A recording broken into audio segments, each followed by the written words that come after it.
चलो तो आज शुरू करेंगे रेडिएशन, ठीक है।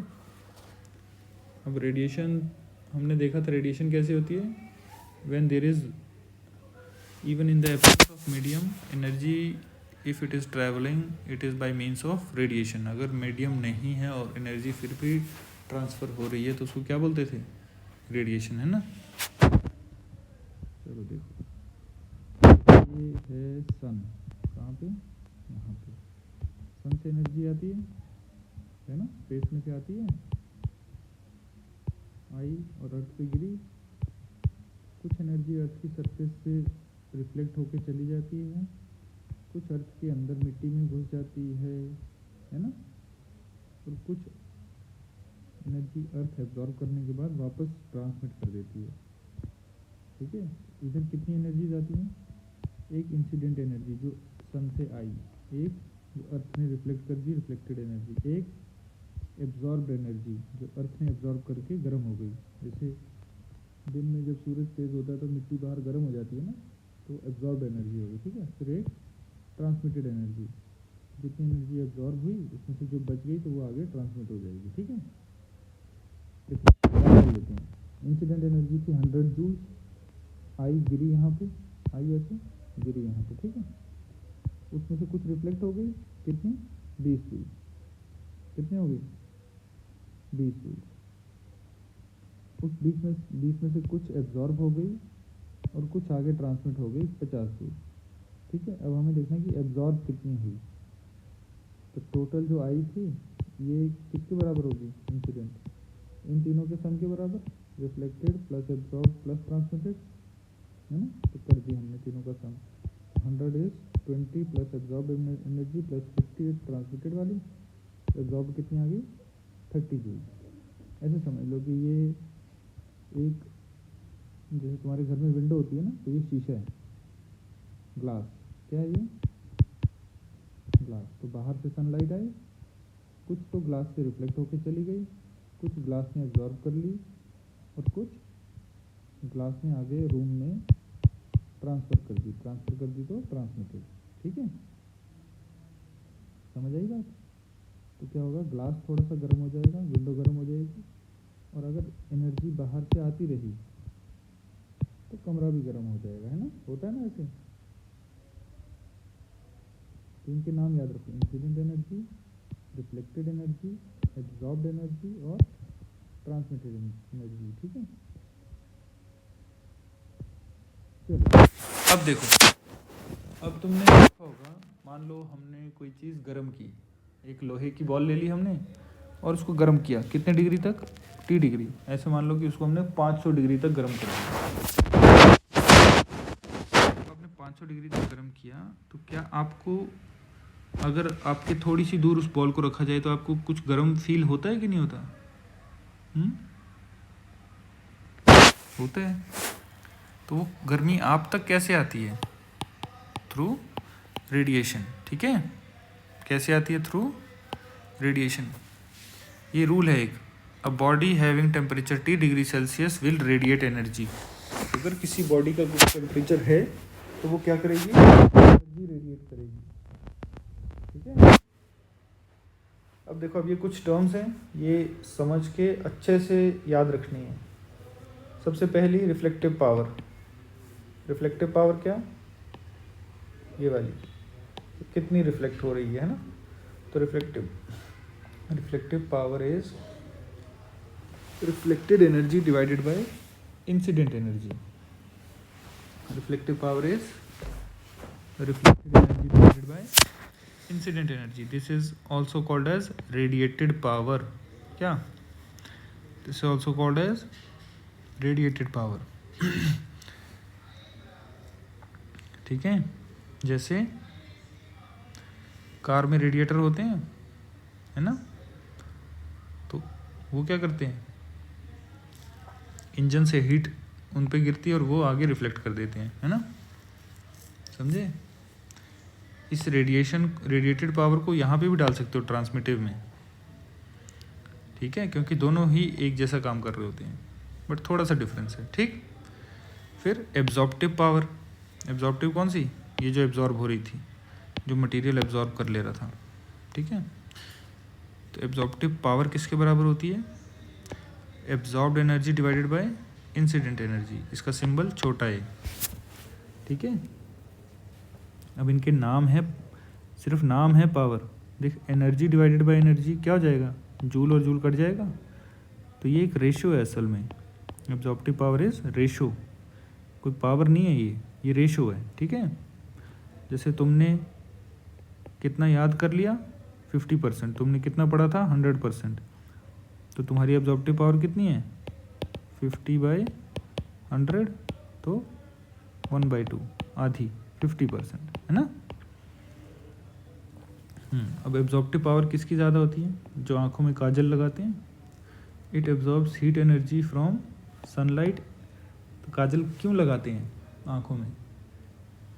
क्योंकि वो काजल क्या करता है, जब धूप होती है तो उस धूप में से हीट को एब्जॉर्ब कर लेता है और आँखें ठंडी हो जाती हैं फिर।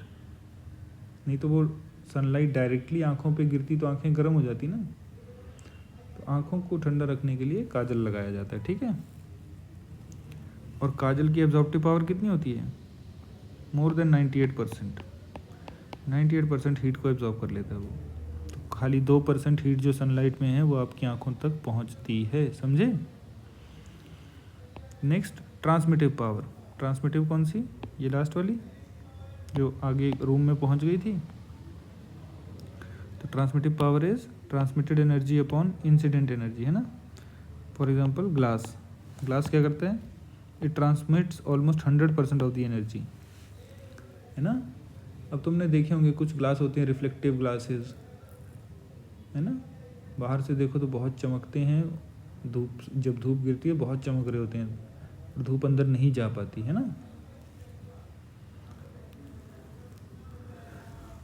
अब देखो यही सब लॉजिक को यूज़ करो। देखो हम क्या करते हैं, विंटर्स में काले कपड़े लगाते हैं, क्यों? उनकी क्या ज़्यादा है? एब्जॉर्प्टिव पावर ज़्यादा है। जितनी हीट काले कपड़ों पे गिरी वो सारी उन्होंने एब्जॉर्ब कर ली और बॉडी को गर्म कर दिया, ठीक है। और वाइट क्लोथ्स की रिफ्लेक्टिव पावर ज़्यादा होती है, इसीलिए उनको समर में लगाया जाता है। जितनी हीट गिरी वापस फेंक दी, ठीक है। चलो अब हम डिफाइन करेंगे एक चीज़, उसको बोलते हैं ब्लैक बॉडी। क्या? Black body. अब ब्लैक से तुम्हें पता है ज़्यादा एब्जॉर्ब कर लेता है। अब ब्लैक का तुमने देखा होगा, रोड काले होते हैं ना, ब्लैक टॉप होते हैं, और कहीं कहीं पे रोड कंक्रीट होती है तो वो थोड़ी वाइट ग्रे टाइप की होती है। गर्मियों में जहाँ रोड ब्लैक होती है वो रोड ज़्यादा गर्म होती है as compare to the concrete one, है ना। अभी जब गर्मियाँ आएंगी, ज़्यादा तेज़ गर्मियाँ, तो एक्सपीरियंस करना है इस चीज़ को, इसीलिए कंक्रीट रोड्स प्रेफर की जाती हैं, ठीक है। Ideal black body. अब ब्लैक बॉडी क्या चीज़ है? ब्लैक बॉडी कोई भी ब्लैक बॉडी, काली क्या करेगी? एब्जॉर्ब कर लेगी हर तरफ से, है ना। अब आइडियल ब्लैक बॉडी क्या है? It absorbs 100% of incident energy. ये क्या करती है? पूरी की पूरी एनर्जी को एब्जॉर्ब कर लेती है। फिर ये एक ब्लैक बॉडी थी आपके पास, इसने पूरी एनर्जी बाहर से एब्जॉर्ब कर ली जितनी इस पे गिरी। फिर इसने अपना टेम्परेचर, मान लो ये 0 केल्विन पे थी, इसने अपना टेम्परेचर कितना कर दिया? 300 केल्विन। अब इसका टेम्परेचर कितना है? 300 केल्विन, और हमेशा 300 केल्विन ही रहा। तो ये जितनी आएगी उतनी आगे दे देगी, है ना। सो एट कॉन्स्टेंट टेम्परेचर, ऐसे लिखना, at constant temperature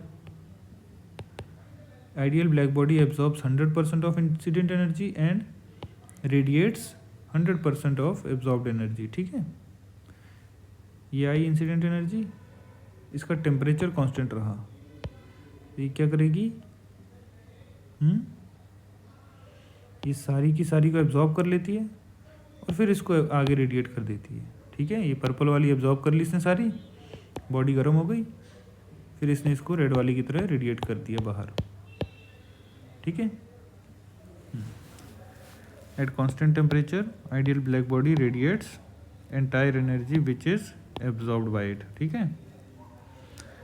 ideal black body radiates energy in such a fashion that its temperature remains constant.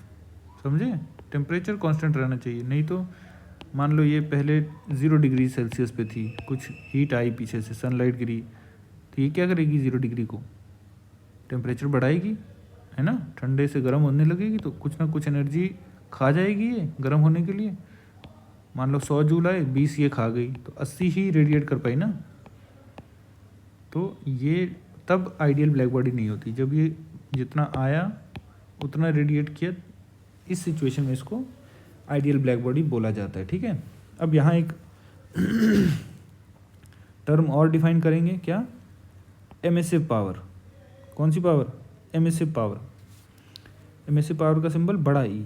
वहाँ हमने रेशियोज डिफाइन की थी कुछ, reflective power, absorptive power and transmissive power. इनकी कोई यूनिट नहीं थी, यूनिटलेस थी ये सब। सिंबल क्या था इसका, छोटा ई। यहाँ क्या है, एमिसिव पावर, सिंबल बड़ा ई। अब एमिसिव पावर रेशियो है, नहीं, देखो अब क्या है emissive power, it is heat released due to temperature of surface of body.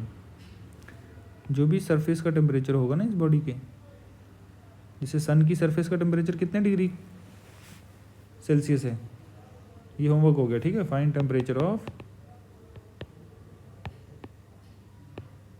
Sons surface, और सन की हॉटेस्ट प्लेस को क्या कहते हैं, जिस जगह सन सबसे गर्म है उस जगह का एक नाम है, वो ढूंढना। सबसे गर्म स्पॉट सन पे जो होता है उसको क्या बोलते हैं। ठीक है, होमवर्क है ये तुम्हारे लिए। एमिसिव पावर क्या है, heat released due to temperature of surface of body, कि बॉडी के सरफेस का टेम्परेचर क्या है और अब हीट क्या निकल रही है, हीट पकड़नी है। ऊपर क्या लिखेंगे, heat divided by exposed area, divided by exposed area मतलब ये बाहर वाला एरिया जो आप देख पा रहे हो, into time, this is your emissive power. ये फॉर्मूला याद रख लेना, ठीक है, काम आएगा आगे भी। अब देखो, अब ऐसे एक बॉडी है, इनर रेडियस R1, बाहर का R2, और क्या है, अंदर कैविटी है। इसका एक्सपोज्ड एरिया क्या लिखेंगे, ओनली 4πr², जो बाहर से दिख रहा है, ये वाला R1 अंदर वाला नहीं लिखेंगे। ठीक है, तो एमिसिव पावर में कौन सा एरिया यूज़ करोगे, सिर्फ बाहर वाला। ठीक है, एमिसिव पावर क्या है, dQ upon area exposed upon time, है ना। तो एमिसिव पावर की यूनिट क्या है, energy per unit time what पर मीटर स्क्वायर। ठीक है, अच्छा देखो, अब सन के लिए एक्सपोज्ड एरिया कितना होगा, pi into radius of sun का स्क्वायर। ठीक है, सेकेंड थिंग, क्या ब्लैक होल ब्लैक बॉडी है ना, ब्लैक होल ब्लैक बॉडी नहीं है। For an ideal black body, if temperature of the black body is temperature of surroundings, for an ideal black body if temperature of black body is equal to temperature of surroundings, कुछ surrounding का भी तो temperature होगा ना, कुछ इस body का temperature होगा, कुछ सराउंडिंग्स का भी होगा। Then heat received by black body is equal to heat emitted by black body, जितनी हीट तब आ रही होगी उतनी ही ये बाहर भी दे रही होगी, क्यों, इसका टेम्परेचर कांस्टेंट है। ठीक है, अब देखो एक चीज़ है फियर्स ब्लैक बॉडी, ये क्या है, इसने क्या किया कि इसने एक, मान लो ये वो है शेल, ठीक है, हॉलो बॉल, अंदर से ऐसी कर दी उसकी एक सरफेस, और अंदर वाली सरफेस को ब्लैक पेंट कर दिया, और यहाँ पे एक होल कर दिया, और इस होल से अंदर सनलाइट फेंकी, यहाँ गिरी, रिफ्लेक्ट हुई, है ना। सबसे पहले जब यहाँ गिरी तो कुछ एब्जॉर्ब हो जाएगी, कुछ रिफ्लेक्ट हो जाएगी। मान लो 95% भी अगर एब्जॉर्ब हो गई तो 5% रिफ्लेक्ट होगी, फिर उस 5% का 95% एब्जॉर्ब हो गया, और नेक्स्ट 5% रिफ्लेक्ट हुआ, फिर ये रिफ्लेक्शन कंटिन्यू ही रही। क्या ये लाइट कभी बाहर निकल पाएगी, कभी नहीं निकल पाएगी। ठीक है, ये अंदर ही घूमती रहेगी। Once light enter this hole, there are almost 0 chances that the light will come out. तो इस होल को क्या बोलते हैं, this hole can be treated as a black body. ठीक है, चलो अब देखते हैं Kirchhoff's law of radiation. Kirchhoff's law of radiation, देखो सराउंडिंग का टेम्परेचर कितना है T0। एक हमने बॉडी ली है आइडियल ब्लैक बॉडी, एक ली है नॉर्मल बॉडी, ब्लैक बॉडी नहीं, एक नॉर्मल बॉडी, एक आइडियल ब्लैक बॉडी। दोनों का टेम्परेचर T0 और ये T0 किसके बराबर है, सराउंडिंग के टेम्परेचर के बराबर, ठीक है। और इन दोनों का साइज़ भी सेम है, both body are of same dimensions, same size है इन दोनों का, और both bodies are in equilibrium with the surrounding, है ना, सबका टेम्परेचर सेम है, ठीक है। अब देखो energy incident on both the bodies is same, क्यों, दोनों का एरिया सेम है, तो दोनों पे बराबर एनर्जी गिरी, कितनी, QI, I मतलब incident. Energy absorbed bye black body, black body क्या करती है, पूरी एनर्जी एब्जॉर्ब कर लेती है, तो QI। Energy absorb by normal body कितना, एब्जॉर्प्टिव पावर इनटू QI, जो इसकी एब्जॉर्प्टिव पावर A होगी, है ना। अच्छा, energy released by black body will be QI, क्यों, टेम्परेचर जब सेम होते हैं तो जितनी आती है उतनी आगे निकल जाती है, ठीक है, तो QI ब्लैक बॉडी ने आगे फेंक दी, ठीक है। Energy release by normal body कितनी, अगर टेम्परेचर सेम रहा, इसने AQI एब्जॉर्ब की तो AQI ही तो आगे फेंकेगी, अगर कुछ एब्जॉर्ब कर लेगी तो टेम्परेचर बढ़ नहीं जाएगा, T0 से बढ़ जाएगा, इसीलिए heat received is equal to heat transmitted, ठीक है। तो AQI रिसीव की और AQI ही रिलीज कर दी। अब हम क्या देखेंगे, emissive power of black body, ठीक है। एमिसिव पावर क्या होती है, heat upon area into time, है ना, heat upon area into time. तो हीट कितनी है, QI, ये देखो एरिया ऑफ द, दोनों का एरिया सेम है, एरिया टाइम भी सेम ले रहे हैं, और emissive power of normal body में क्या हीट लेंगे, AQI, है ना, उसकी AQI है। अब इस चीज़ को हम बोल रहे हैं EB, emissive power of black body. इस चीज़ को क्या बोल रहे हैं, emissive power of normal body. कुछ ABCD नहीं लिख रहे इसमें, सिर्फ E। अब हम एक रेशो ले रहे हैं E अपॉन EB, तो QI कटा, AR एरिया कट गया, टाइम कट गया, तो क्या बचा, A, है ना, समझे, तो A बच गया, तो E divided by A is equal to emissive power of black body, है ना। मान लो ये आयरन था, ऐसी ही एक सेम हमने ले ली क्या, कॉपर की बॉडी, ठीक है। तो कॉपर और ब्लैक बॉडी को आप रिलेट करोगे तब भी तो E copper upon A copper is equal to E black body आएगा, है ना। और E ब्लैक बॉडी हमेशा कांस्टेंट रहेगा, क्यों, क्योंकि उसका एरिया कांस्टेंट है, टाइम हम सेम ले रहे हैं, और वो हीट हमेशा QI ही लेगा जितनी तीनों पे गिरी थी, ठीक है। तो हमने क्या लिखा, E1 by A1 is equal to E2 by A2 is equal to E3 by A3 is equal to EN by AN is equal to E black body, ठीक है। और E ब्लैक बॉडी क्या कांस्टेंट है, तो emissive power of a body upon absorptive power of a body is equal to constant, और कितनी होती है ये, emissive power of black body के बराबर, ठीक है।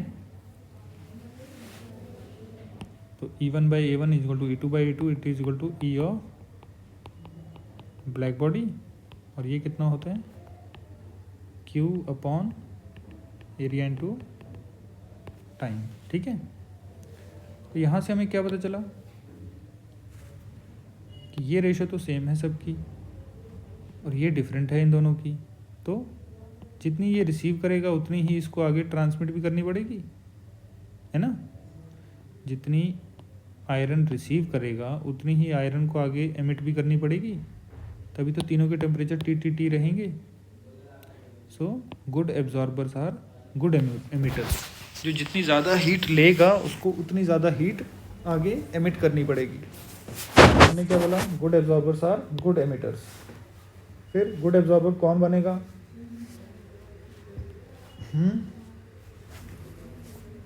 क्या आपका मिरर गुड एब्जॉर्बर बन सकता है? क्यों? मिरर रिफ्लेक्ट कर देगा सारी, है ना? तो जो ज़्यादा रिफ्लेक्ट करेगा वो बैड एब्जॉर्बर बनेगा। और ज़्यादा रिफ्लेक्ट करने के लिए सरफेस कैसी होनी चाहिए? स्मूथ। तो smooth surface means absorptive power is low, rough surface means absorptive power is high.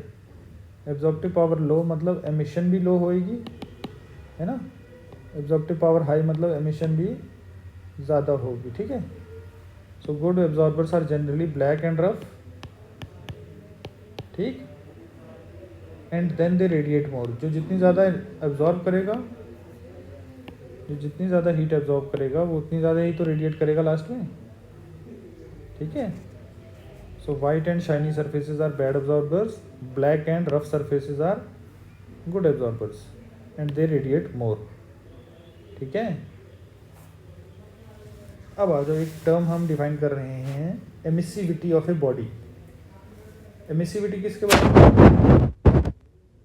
Emissive power of A black body ना। एमिसिविटी है emissive power of a body at temperature T divided by emissive power of A black body at temperature T। तो ये हो जाएगी E/EB eight temperature T। दोनों का temperature क्या है? T। देखो हमने क्या किया, एक नॉर्मल ब्लैक बॉडी ले ली और एक नॉर्मल बॉडी ले ली। दोनों का टेम्परेचर T थी और सराउंडिंग का टेम्परेचर क्या है? TS।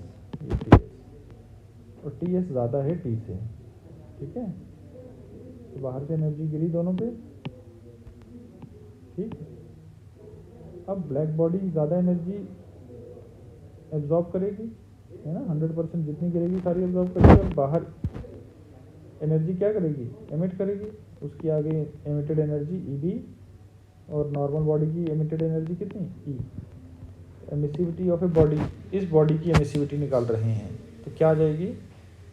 Emissive power of body at temperature T divided by emissive power of black body at temperature T।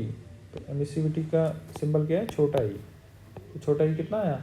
E/EB, ठीक है? अभी हमने किरचॉफ लॉ पढ़ा, वहाँ क्या है? तुम्हारे पास रेशो आई थी E/A is equal to constant, E1/A1 is equal to E2/A2 is equal to E of black body, है ना? आ रही है ना? तो इसको हमने बोल दिया 1, इसको बोल दिया 2। तो फ्रॉम 1 and 2 कुछ समझ आ रहा है? E/EB is equal to A। तो A और E कांस्टेंट सेम आ गए, ठीक है? E एंड A अलग अलग चीज़ें हैं। ये एमिसिविटी है, ये एब्जॉर्प्टिव पावर है। So for a body at temperature T E and A are same, ठीक है? टेम्परेचर मेंटेन करके रखना है, बस टेम्परेचर T होना चाहिए, ठीक। चलो अब बाकी नेक्स्ट कल करते हैं। इसको फ़िलहाल अच्छे से देख लो, ये रेशोज़ बहुत कंफ्यूजिंग हैं, इनको अच्छे से समझ के कल नेक्स्ट क्लास में आगे चलते हैं, ठीक है?